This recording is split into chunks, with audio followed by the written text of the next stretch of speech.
Vereadora Rose Frigerio.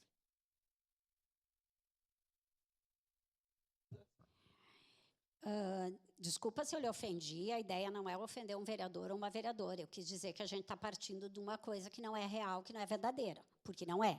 Esses 90 dias realmente é antes da sentença. Depois ele pode ficar até 9 anos, sendo 13 em regime totalmente fechado ou internado. Era 45 dias, mudou a lei e virou 90 do ECA. Mas eu queria dizer que não é que, primeiro, ninguém defende que são coitadinhos, a impunidade, que não merecem responder. Pelo contrário, fez uma tentativa de homicídio, um homicídio, seja o que for, ele tem que responder sim. Tem que ser feita a justiça. E, para isso, tem lei.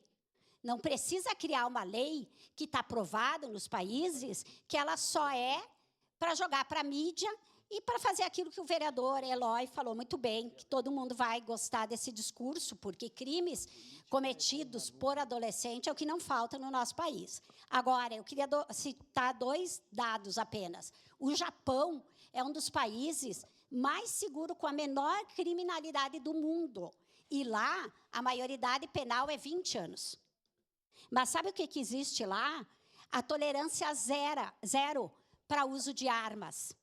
Coisa que aqui no Brasil foi totalmente liberada pelo pai do deputado autor desta PEC. Senador, que espalhou armas nas casas. Aliás, tem criança que já cegou irmão porque pegou a arma dentro de casa, porque tinha arma liberada de forma né?